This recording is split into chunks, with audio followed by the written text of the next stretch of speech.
کہ بالکل چھوٹی عمر کے اندر 9 سال کی عمر کے اندر بخاری اور مسلم دونوں میں احادیث موجود ہیں، اور اس حوالے سے جو غامدی صاحب اور چند کچھ اور لوگ جو ہے اس معاملے میں اس کو 9 کو 19 بنانے کی کوشش کر رہے ہیں، تو وہ جو کوشش کر رہے ہیں غیر مسلم تو پھر بھی خوش نہیں ہوں گے۔ دیکھیے یہ ایک بالکل غلط بات ہے، لغو بات ہے، مسکنسیپشن ہے، لوگوں کی پھیلائی ہوئی بات ہے۔ رسول اللہ صلی اللہ علیہ وسلم نے، ابھی ہم نے شادیوں کو ذکر کیا، میں 3 باتیں 3 منٹ میں مختصر عرض کرتا ہوں، ایک عام سننے والے کو اپنی عقل سے وہ اس بات کا فیصلہ کرے کہ اگر یہ 3 فیکٹس ہیں تو اس کے بعد اگر کوئی شخص یہ کہتا ہے کہ سیدہ عائشہ کی عمر 6 سال تھی بوقت نکاح اور 9 سال تھی رخصتی کے وقت، تو اس کی عقل پر ماتم ہی کیا جا سکتا ہے۔ سلامتی ہے ان آنکھوں پہ جو ہدایت پہ نظریں جمائے بیٹھی ہیں، ان کانوں پہ جو ذکر خیر کے منتظر رہتے ہیں، اور ان قدموں پہ جو ہدایت کی راہ پہ گامزن ہیں۔ حضرت عائشہ کی عمر، بہت سارے ہمارے مسلمان کہتے ہیں 6 سے 9 سال، 6 سال میں نکاح ہوا، 9 سال پہ رخصتی ہوئی، لیکن ہم جب ذرا مطالعہ کرتے ہیں کچھ مواد کا تو پتہ لگتا ہے کہ ان کی عمر 16 سے 18 سال تھی۔ دیکھیے یہ ایک بالکل غلط بات ہے، لغو بات ہے، مسکنسیپشن ہے، لوگوں کی پھیلائی ہوئی بات ہے۔ رسول اللہ صلی اللہ علیہ وسلم نے، ابھی ہم نے شادیوں کو ذکر کیا، میں 3 باتیں 3 منٹ میں مختصر عرض کرتا ہوں، ایک عام سننے والے کو اپنی عقل سے وہ اس بات کا فیصلہ کرے کہ اگر یہ 3 فیکٹس ہیں تو اس کے بعد اگر کوئی شخص یہ کہتا ہے کہ سیدہ عائشہ کی عمر 6 سال تھی بوقت نکاح اور 9 سال تھی رخصتی کے وقت، تو اس کی عقل پر ماتم ہی کیا جا سکتا ہے۔ اور ہم دنیا کو یہ پیغام دیں کہ یہ جو ہماری کتابوں کے اندر بعض غلط چیزیں آ گئی ہیں، وہی کتابیں یہ گواہی دیتی ہیں کہ یہ غلط ہے، کہیں باہر جانے کی ضرورت نہیں ہے۔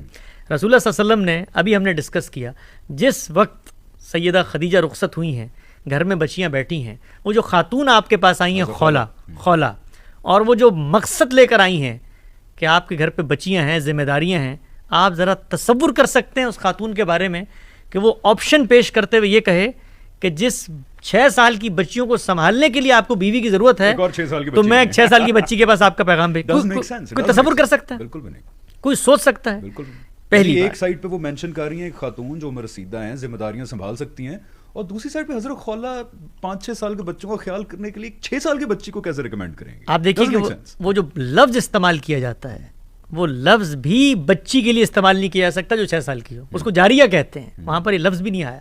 تو آپ دیکھیے کہ خولہ رضی اللہ تعالی عنہ کے بارے میں کوئی عاقل آدمی تصور، چلے ان کو چھوڑ دیں، رسول اللہ صلی اللہ علیہ وسلم کے بارے میں آپ تصور کر سکتے ہیں کہ ضرورت کے تحت چھوٹی بچیاں ہیں، ان کو سنبھالنے کے لیے ایک بچی کو گھر پہ لے کر آئیں گے؟ It's not a rational decision، ویسے بھی یہ ایک ہی دلیل کافی ہے اس بات کو جاننے کے لیے کہ وہاں صورتحال کیا تھی۔ 2 مختصر باتیں اور کر دیتا ہوں، یہ آپ کے سامنے تاریخ کا لٹریچر ہے۔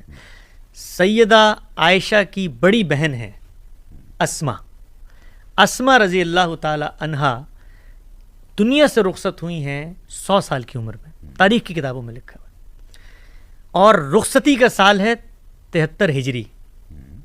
73 ہجری میں رخصت ہوئی ہیں دنیا سے، 100 سال عمر تھی، اس کا مطلب ہجرت کے وقت آپ کی عمر 27 سال ہونی چاہیے، 27 سال ہونی چاہیے نا، کیونکہ اگر 27 سال ہونی چاہیے ہجرت کے وقت، جس وقت ہجرت ہوئی ہے۔ 10 سال بڑی ہیں یہ سیدہ عائشہ سے، تو اگر بڑی بہن 27 سال کی ہے تو چھوٹی بہن کو کتنے سال کا ہونا چاہیے؟ 17 سال کا۔ چلیے کوئی شخص یہ کہتا ہے کہ یہ بات بھی میری عقل نہیں مانتی ہے، حالانکہ ہماری کتابوں نہیں، میں کہتا ہوں ہماری ہی تاریخ، یہ کتابوں میں، انہی حدیث کی کتابوں میں لکھی ہوئی ہے، اس میں سب مینشنڈ۔ کوئی شخص کہتا ہے میں اس کو بھی نہیں مانتا۔ چلیے آگے بڑھ جاتے ہیں۔ سیدنا ابوبکر یہ بتا رہے ہیں ہجرت سے پہلے آپ نے حبشہ میں ہجرت کا قصد کیا، سیدنا ابوبکر نے، اور آپ کہتے ہیں کہ میں اس وقت متم کے اس گھر میں گیا کہ جس کے بیٹے سے بات طے ہوئی بھی تھی عائشہ کی کہ بھائی ہم تو ہجرت کرنے جا رہے ہیں، ہجرت سے 8 سال پہلے۔ تو اگر سیدہ عائشہ کی عمر پیدا بھی نہیں ہوئی ہوں گی، یعنی سیدہ عائشہ کی عمر اگر بوقت نکاح 9 سال تھی، تو اس کا مطلب نعوذ باللہ یہ کوئی عقل باور کرتی کہ 1 سال کی بیٹی کے لیے میں رشتہ مانگنے جا رہا ہوں کہ اس کو رخصت کر کے لے جاؤ کیونکہ میرے گھر لے کے جانا ہے۔ تو یہ جو نقطہ نظر ہے یہ لغویت پہ مبنی ہے، اس کو علم اور عقل اٹھا کر پھینک دیتے ہیں، تاریخی حقائق اس کے برخلاف ہیں، عملی تصورات اور مثالیں اس کے خلاف ہیں، جو تقاضے ہیں شادی کے وہ اس کے خلاف ہیں، تاریخ اس کے خلاف ہے۔ یہ تصور بدقسمتی سے مسلمانوں کے ہاں پیدا ہوا کہ جس وقت کچھ کتابوں میں یہ لکھ دیا گیا کہ آپ کی عمر 9 سال تھی۔ کیوں لکھا گیا اس کا تجزیہ بہت سارے اہل علم نے کیا ہے، آپ ان کی کتابیں پڑھ سکتے ہیں۔ حکیم نیاز احمد ہیں، حبیب الرحمن کاندھلوی ہیں، انہوں نے بتایا ہے کہ عربی زبان کے اندر یہ ہو جاتا ہے کہ آپ پورا جملہ بتانے کے بجائے 19 کہنے کے بجائے 9 کہہ دیں. اس طرح ہمارے بھی زبان میں جو ہے نا چوتھی کا چاند ہے اور 14ویں کا ہو تو ایک آپ حذف کر دیتے ہیں. بات وہاں سے نکلی تھی اور کہاں پہنچ گئی. اور سنیے قسمت ہم مسلمانوں پہ کہ ہم دنیا کو یہ باور کرا رہے ہیں کہ نہیں یہی معاملہ تھا، جبکہ وہ تاریخی ریکارڈ اس بات کے حق میں ہے کہ معاملہ یہ نہیں تھا. اور ہم دیکھنے کے لیے بھی تیار نہیں ہوتے، اس پہ جذباتی ہو جاتے ہیں. حسن بھائی تھینک یو سو مچ. جی آداب حسن بھائی. وعلیکم آداب. ہاں بہت شکریہ. مجھے 2-4 باتیں پوچھنی ہیں، وہ ایک ہی معاملے سے متعلق ہیں. امید ہے کہ حسن بھائی اس کا کچھ مناسب جواب دیں گے. میں نے آپ کی ایک پوڈ کاسٹ سنی تھی جو رسول اکرم کی شادیوں کے بارے میں تھی، اور اس میں آپ نے یہ بتایا تھا کہ بہت ساری جو شادیاں تھیں وہ تو کچھ معاملات بہتر کرنے کے لیے کی گئیں، دوسرے قبائل سے اپنا تعلق بہتر کرنے کے لیے، اور کچھ سہارا بھی دینا مقصود تھا رسول اکرم کو. تو اور جو جناب سیدہ عائشہ کے نکاح پر اعتراض کیا جاتا ہے کہ وہ بہت چھوٹی عمر میں تھیں کہ ان کا نکاح کیا گیا، اور پھر جناب غامدی صاحب اس کو رد کرتے ہیں کہ وہ اپنے بچوں کی نگہداشت کے لیے ایک بچی ہی کو کیوں بیاہ کر لائیں گے. تو تاریخ میں تو ہم کو یہ ملتا ہے کہ جناب سودا سے آپ نے پہلے نکاح کر لیا تھا اور حضرت عائشہ سے بعد میں نکاح کیا گیا. تو حضرت سودا سے جب نکاح کر لیا تو پھر تو نگہداشت کرنے والی تو آ گئی، تو پھر یہ تو غیر اہم محسوس ہوتا ہے کہ عائشہ سے بھی نکاح کیا گیا. دوسرا اسی سے ہی ملتا جلتا ایک ہم کو روایت ملتی ہے کہ حضرت سودا چونکہ بھاری بھرکم خاتون تھی اور بڑھاپے میں بوڑھی ہو گئی، تو انہوں نے اپنی باری حضرت عائشہ کو دے دی اس ڈر سے کہ کہیں رسول ان کو طلاق نہ دے دیں. تو یہ جو طلاق کا خوف تھا یہ ان کو کیوں پیش آیا، یہ میں پوچھنا چاہ رہا ہوں، کیونکہ وہ تو سہارا دینے والے تھے رسول اکرم تو. اور صرف ایک بات اور، وہ بھی چونکہ بیویوں سے ہی متعلق ہے اور قرآن کی آیت سے متعلق ہے، میں چاہوں گا کہ آپ اس کا بھی ساتھی جواب دے دیں.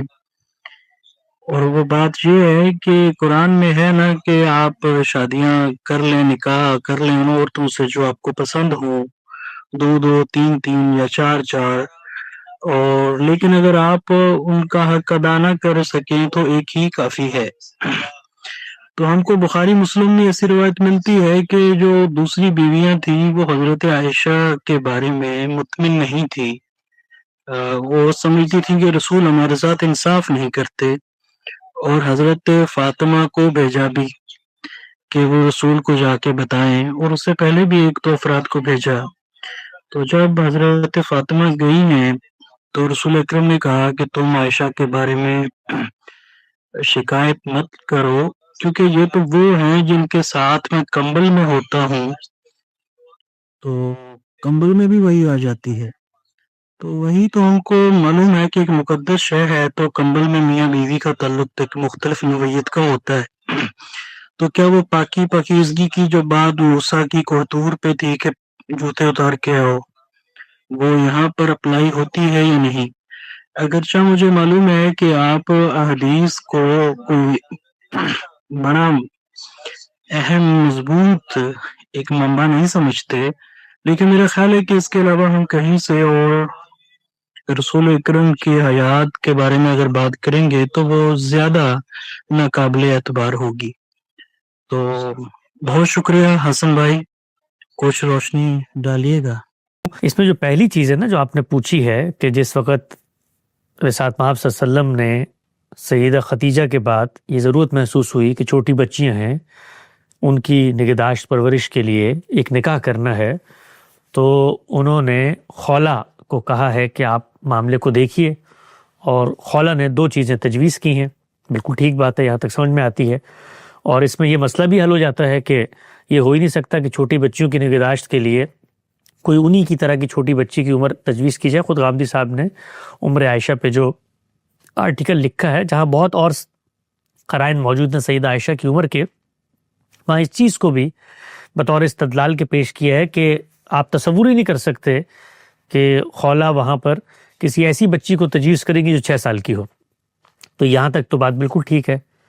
اب آپ صلی اللہ علیہ وسلم نے اس موقع پہ کیا فرمایا جب آپ کو انہوں نے کہا کہ بھائی ایک طلاق یافتہ بھی ہیں, ایک تھوڑی بڑی عمر کی بھی ہیں, اور ایک بالکل ایسی خاتون بھی ہیں جن کی آج تک نکاح نہیں ہوا.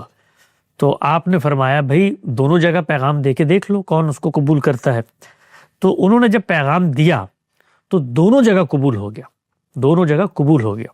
اب آپ اس کو تھوڑی دیر کے لیے جو ایک منطقی ذہن ہوتا ہے نا اس سے ہٹ کے انسانی سطح پر آ کر اس چیز کو پیش نظر رکھیں. اس سے پھر آپ کو رسالت محمد صلی اللہ علیہ وسلم کی جو شخصیت کے اندر کریم النفسی بھی ہے اور انسان فہمی بھی ہے, اور پھر ایک مشن جس کو وہ لے کے چل رہے ہیں اس کے رہبر, اس کارواں کے سرخیل کی صلاحیت اور اہلیت بھی ہے, ان سب چیزوں کو سامنے رکھیں گے تو پھر آپ داد دیں گے کہ اللہ کے پیغمبر نے جو فیصلہ کیا وہ کس بنیاد پہ. عقل تو یہ کہتی ہے کہ دونوں جگہ پیغام بھیجا, دونوں جگہ قبولیت ہو گئی, تو ایک جگہ آپ نے فیصلہ کیا, ایک جگہ آپ نے انکار کر دیا, اور ایک جگہ اب جس جگہ پیغام بھیجا گیا ہے وہ کون ہے؟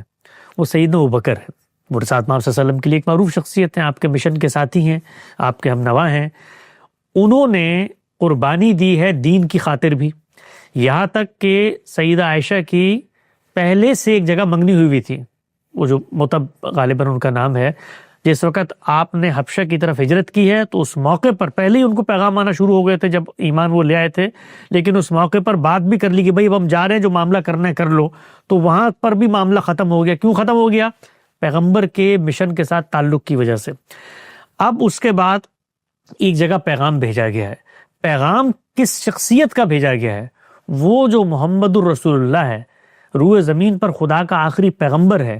یہ نسبت, یہ تعلق, یہ اعزاز, یہ شرف کتنا بڑا شرف ہے جو کسی خاتون کو مل سکتا ہے کہ وہ پیغمبر کے گھر پہ آ جائے اس کی بیوی بن کے. تو یہ پیغام قبول ہو گیا ہے. اس قبولیت کے بعد انکار, یہ در حقیقت بہت دکھ اور رنج کا باعث بن سکتا ہے. یعنی اگر آپ انکار کر دیں اس سب کے بعد تو اس میں جو دوسری طرف شخصیت کھڑی ہوئی, آپ ذرا سوچیں, تصور کریں کہ اتنا بڑا شرف حاصل ہو رہا ہے, اور شرف کا مجھے پیغام آیا, اور پیغام ہونے کے بعد رسالت مآب کے پیش نظر تو پیغام بھیجتے ہوئے تھا کہ شاید ایک آدھ جگہ کوئی قبولیت ہو جائے گی. ان کے ذہن میں تو یہ نہیں تھا کہ دونوں ہی جگہ ہو جائے گی, لیکن دونوں ہی جگہ ہو گئی. جب دونوں جگہ ہو گئی تو آپ کی جو شخصیت کی کریم النفسی ہے اس کو یہ گوارا نہیں ہوا کہ وہ اس طرح سے انکار کر دیں. لیکن ساتھ ساتھ آپ نفس انسانی کے بھی حاذق طبیب ہیں, وہ جانتے ہیں, تو وہ جس بوڑھی خاتون کو لے آئے ان کی موجودگی میں فی الفور اس کو نہیں لے کر آئے. یعنی اور وہاں پر کیا کہا کہ اب ہم انتظار کریں. یعنی نکاح میں آپ کی قبولیت ہو گئی, پیغام قبول ہو گیا, لیکن رخصتی کر کے اپنے نہیں لائے اس موقع تک جس وقت تک ان کے قوا مزمحل نہیں ہو گئے, یا یہ اس آمادگی پر نہیں آ گئی کہ بھئی اب تو میں, ظاہری بات ہے گھر در کی ذمہ داری اور مصروفیت ہوتی ہے, ہم سنبھال نہیں سکتے, اور پھر ہجرت بھی ہو گئی ہے. تو اس کے بعد ان کی اجازت سے آپ نے ان کو بھی پھر گھر میں رکھ لیا. اور یہ وہاں پر عربوں میں عام طور پہ ہوتا تھا, ہماری طرح کا رواج نہیں تھا کہ وہاں پر عورتیں اسی طرح سے ایک ہی جگہ پہ رہتی تھیں. وہ قریب قریب حجرے بنے ہوئے ہوتے تھے. ایک خاتون وہاں پر اپنی زندگی بسر کر رہی ہیں, شوہر کے ساتھ دوسری خاتون آ گئی ہیں, انہوں نے اپنی زندگی شروع کر دی ہے. تو یہ نہیں ہوتا تھا کہ آپ نے کسی کو اٹھا کے پھینک دیا, وہ وہیں پہ رہی. سیدہ سودا کو کبھی رسالت محمد صلی اللہ علیہ وسلم نے طلاق نہیں دی, اور اندیشہ اگر کسی کے ذہن میں پیدا ہوتا ہے تو یہ اس کے ذہن کا اندیشہ ہے. پیغمبر صلی اللہ علیہ وسلم کی نسبت سے کوئی ایک ایسا اشارہ نہیں ملتا کہ انہوں نے, ان کی تو کریم النفسی یہ تھی کہ انہوں نے, حالانکہ آپ یہ دیکھیے اگر آپ اسی سوال کو پلٹ کے دیکھیں تو عقل یہ کہتی ہے کہ اس موقع پہ سیدہ سودا کو انکار کر دیتے آپ. سیدہ عائشہ تو اویلیبل تھی, یعنی وہ تو وہاں پر نکاح کی قبولیت ہو چکی تھی. تو آپ ان کو دیکھیے کہ انہوں نے چونکہ بات ہو چکی تھی تو کہا پھر دونوں جگہ پہ کر لو, ورنہ پھر اگر انکار ہونا تھا تو انکار سیدہ سودا کو ہونا تھا, انکار سیدہ عائشہ کو نہیں ہونا تھا. وہ تو عمر, یعنی پختگی کی عمر کو پہنچ چکی ہیں, شادی کے قابل ہو چکی تھی. اس کے ہم نے دلائل اور بھی جگہوں سے بیان کیے ہیں کہ ان کے عمر میں اور ان کی بڑی بہن جو ہے اسما, ان کی عمر میں کتنا فرق تھا. ہجرت حبشہ کے وقت ان کی منگنی ہو چکی تھی, ہجرت سے کتنے سال پہلے ہوئی, تو وہ عاقل بالغ خاتون تھی. لیکن رسول اللہ کی کریم النفسی دیکھیے, معاملہ فہمی دیکھیے کہ انہوں نے یہ چیز کہ اس کو یہ نہ ہو کہ میں نوجوان سے شادی کر کے بوڑھے کو چھوڑ, نہیں, اس کو بھی ہاں کر دی. اور ان کو بھی ہاں کر دی, دونوں جگہ قبولیت ہو گئی تھی, لیکن وہ لے کر نہیں آئے اس وقت تک جس وقت تک وہ فطری ضرورت یا صورتحال ہموار نہیں ہوگی کہ جب دوسری خاتون بھی اس بات کو سمجھے کہ بھائی اب میں ذمہ داریاں نہیں نبھا سکتی, اب آپ دوسری کو لے آئے لیکن مجھے عقد میں رکھیں. تو انہی کی ایما پر ایک موقع آتا ہے میاں بیوی کے رشتوں میں, آپ اگر شادی شدہ ہیں تو یہ اظہار ہو جاتا ہے کہ بھائی اب یہ صورتحال اس سے آگے میں نہیں بڑھا سکتی. تو اس موقع پہ پھر سیدہ عائشہ کو آپ نے اپنے پاس بلا لیا ہے, وہ آپ کے ساتھ رہی ہیں. تو اس میں مجھے تو اللہ کے پیغمبر کی ایک بڑی شخصیت کے سنہرے پہلو نظر آتے ہیں. اس کے اندر کوئی بھی چیز ایسی نہیں ہے جو ادنا ذریعے میں بھی کوئی قابل تنقید ہو, یا آپ صلی اللہ علیہ وسلم کی زندگی یا آپ کی کوئی خواہشات کی پیروی اس کا کوئی اشارہ بھی اس میں آپ خالص سیکولر جگہ پر بھی تجزیہ کریں تو آپ اس میں داد دینے کے قابل سمجھیں گے. یہ پہلی بات. دوسری چیز یہ ہے کہ جس وقت آپ نے فرمایا تھا کہ قرآن مجید نے کہا ہے کہ بھئی آپ نے ضرورت کے تحت بھی اگر نکاح کرنے ہیں تو اس میں آپ نے انصاف کرنا ہے, تو پیغمبر پر اگرچہ رسول اللہ صلی اللہ علیہ وسلم پر دینی ضرورت کے پیش نظر اللہ تعالیٰ کی طرف سے نکاح مختلف وہ آپ نے کیے ہیں. تو وہ کیا آپ نے فرمایا کہ بعض روایتیں ملتی ہیں جن میں عورتوں کے اس طرح کے شکوے ہیں, اس سے تو انصاف نہیں, انصاف نہ ہونا یہ بالکل الگ بات ہے. اور 2 بیویوں یا 3 بیویوں کے درمیان کوئی شکوہ پیدا ہو جانا یہ بالکل الگ بات ہے.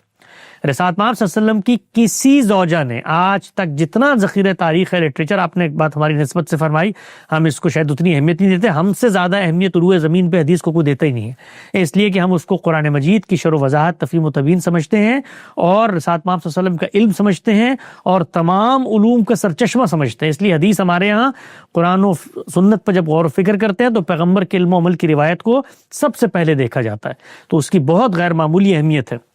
تو اس کو جب آپ پڑھتے ہیں, کسی ایک بیوی نے بھی کبھی کوئی ایک ادنا سی چیز بھی ایسی نہیں آئی جس میں کہا کہ رسول اللہ نے ہمارے ساتھ انصاف نہیں کیا.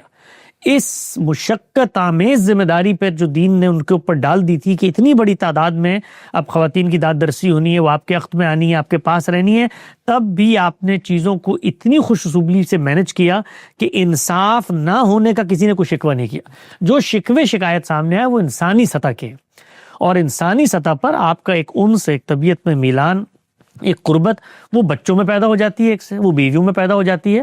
تو اس میں جو چیزیں آتی ہیں وہ فطرت کا ظہور ہوتی ہے.